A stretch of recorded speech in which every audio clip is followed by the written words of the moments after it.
Hello friends, नमस्कार। कैसे हो आप सब लोग? जैसा कि हम सब जानते हैं कि रेलवे रिक्रूटमेंट बोर्ड आरआरबी का रेलवे ग्रुप डी का एग्ज़ाम चल रहा है और यह एग्ज़ाम 27 नवंबर से लेकर के 2025 27 नवंबर 2025 से लेकर 16 या 17 जनवरी 2026 तक चलेगा। एग्ज़ाम्स काफ़ी शिफ्ट्स में हो रहा है, ज़ाहिर सी बात है, होना ही है क्योंकि 33,000 वैकेंसीज़ हैं, अच्छी अमाउंट में वैकेंसीज़ हैं, साथ में ही 1 करोड़ प्लस फॉर्म भी फिलअप किए गए हैं, तो शिफ्ट्स तो ज़्यादा होनी ही थी और हमेशा ग्रुप डी में शिफ्ट्स ज़्यादा होती हैं, तो एग्ज़ाम काफ़ी लंबा खिंचता है। मैंने पहले वीडियो में आप सबसे बताया है कि मेरा 28 नवंबर 2025 को मेरा पेपर हो गया। इस वीडियो बनाने का मकसद ये है कि अभी हाल ही में मेरे कज़िन ब्रदर्स हैं, उन्होंने भी फॉर्म फिलअप किया था।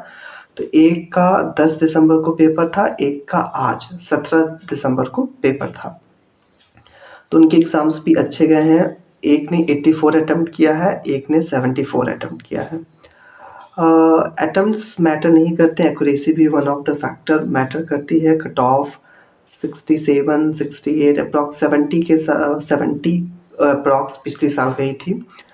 तो एक्यूरेसी मैटर नहीं करता है, एक्यूरेसी मैटर करता है, अटेम्प्ट ज़्यादा मैटर नहीं करता है। तो अभी 70 के नीचे अगर आप अटेम्प्ट कर रहे हो तो फिर तो मुश्किल ही है। तो एग्ज़ाम लंबा खींच रहा है। मेरा ऐसा बिहेवियर रहता है कि जो चीज़ जल्दी हो तो जल्दी हो जाए। मेरा 28 को था तो मैं खुश था कि मेरा जल्दी एग्ज़ाम हो गया, मैं निपट गया जल्दी से। कुछ लोगों का एग्ज़ाम्स अभी होना है। थिंक अबाउट दोज़ स्टूडेंट्स जिनका एग्ज़ाम 10, 12, 13 जनवरी को होगा, तो काफ़ी लंबा खिंच जा रहा है। और ज़ाहिर सी बात है, फॉर्म्स इतने ज़्यादा हैं तो लंबे एग्ज़ाम्स होते हैं।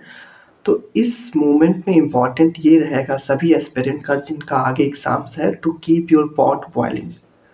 आपको अपना जोश बना कर रखना है, अपना डेडिकेशन, अपना पैशन उस एग्ज़ाम्स के लिए मेंटेन करके रखना है। प्रॉपर टाइमिंग एग्ज़ाम्स को देनी है।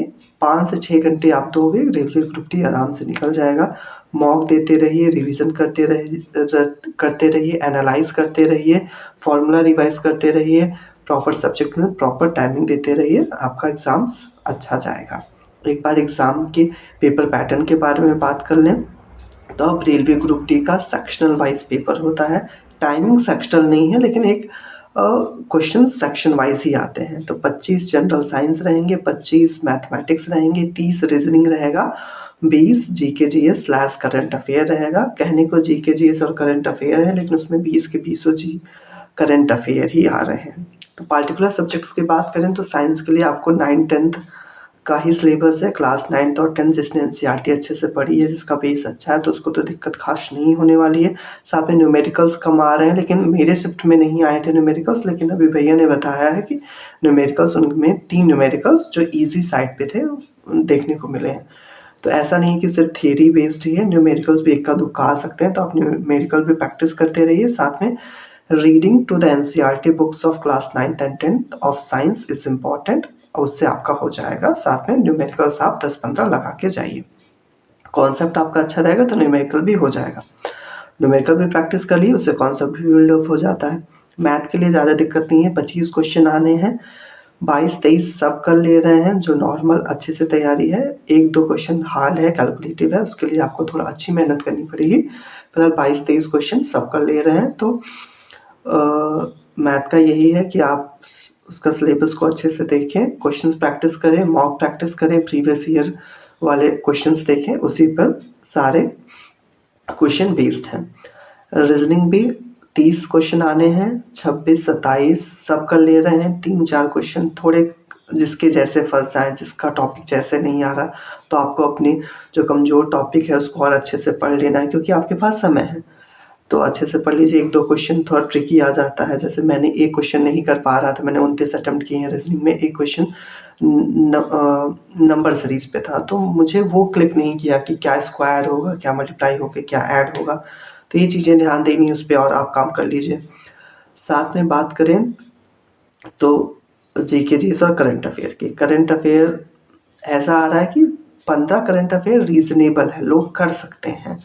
5 क्वेश्चंस ऐसे करंट अफेयर में आ रहे हैं, भाई करंट अफेयर का सिलेबस ही इतना ब्रॉड है, उसका सेक्टर ही इतना बड़ा है कि लगेगा आपको क्या ही पूछ लिया, कोई भी नहीं कर पाएगा। उस करंट अफेयर वाले सेक्शन में 20 में 20 तो कोई नहीं पाने वाला है, ये बात तो तय है। लेकिन आप मैक्सिमम से मैक्सिमम स्कोर कर सकते हैं। मैक्सिमम से मैक्सिमम स्कोर करने के लिए आपको मैक्सिमम से मैक्सिमम वही स्कोर कर पाएगा करंट अफेयर में जो करंट अफेयर में जिसका इंटरेस्ट है, और डेली या वीकली जो करंट अफेयर पढ़ता है, डेली या वीकली। लेकिन अभी जो नहीं पढ़ते हैं उनके लिए है कि हम प्रीवियस कुछ महीने के जनवरी 2025 से लेके अक्टूबर तक या नवंबर तक भी देखने को मिल रहे हैं, तो आप उनके करंट अफेयर को बार बार रीड करिए तो आसानी से हो जाएगा। जो न्यूज़पेपर थोड़ा रीड करते हैं उनके लिए थोड़ी आसानी होगी। तो ओवरऑल ये रहेगा कि एक एस्पिरेंट्स को अपना जो रिदम है वो मेंटेन कर करके हमेशा चलना पड़ता है। 3 से 4 घंटे आपको तो डेली पढ़ने हैं, जब आपका पढ़ने का मन नहीं भी हो। और तो 5 से 6 घंटे आप प्रोडक्टिवली अगर पढ़ रहे हैं तो सब कुछ आसानी से हो जाएगा। तो इम्पॉर्टेंट ये है कि keep your pot boiling and patience रखिए, अपनी तैयारी पर भरोसा रखिए, अपने पर भरोसा रखिए। कॉन्फिडेंस मैटर करता है, बहुत सारी चीज़ें हैं, पढ़ाई मैटर करता है, कितना घंटे आप रोज़ाना पढ़ते हैं, लेकिन उससे ज़्यादा इम्पॉर्टेंट जब आप एग्ज़ाम देने बैठते हो तो सेल्फ कॉन्फिडेंस कितना है, कितना आप पेशेंस के साथ एग्ज़ाम्स को अटेम्प्ट करते हैं, वो एक डिसाइडिंग फैक्टर हो जाता है। जैसे जितने भी एथलीट्स हों, कितने घंटे की मेहनत वो रोज़ करते हैं, उस पे डिपेंड नहीं, उस पे तो चीज़ें डिपेंड हैं ही। लेकिन जब वो मेन ओलंपिक्स या नेशनल लेवल को रिप्रेजेंट कर रहे होते हैं, तो अपना रिदम और अपना पेशेंस बना के रखना है, अपने पर भरोसा रखना है और यू विल नेल इट। आप आसानी से नेल कर जाओगे, कोई दिक्कत नहीं। कहने को कंपटीशन रहता है, लेकिन कंपटीशन काफ़ी सिमट जाता है, क्योंकि हर बच्चा उतनी प्रोडक्टिविटी से ना पढ़ाई कर पाता है, ना कर रहा है, ना तैयारी ही कर पा रहा है। और तो एग्ज़ाम देने भी मतलब 50% ज़ाहिर सी बात है बहुत एब्सेंट भी हो जाते हैं। तो कंपटीशन देखने को लगता है कि 1 करोड़ कुछ लाख फॉर्म भराए हैं, लेकिन इतनी भी कंपटीशन नहीं है। अगर आप अपने पर विश्वास करते हैं तो आप चीज़ों को पा लेंगे आसानी से। तो आप सबसे यही रिक्वेस्ट या एडवाइस रहेगी कि अपनी तैयारी को चलाएमान रखिए और अपने पर भरोसा रखिए। धन्यवाद।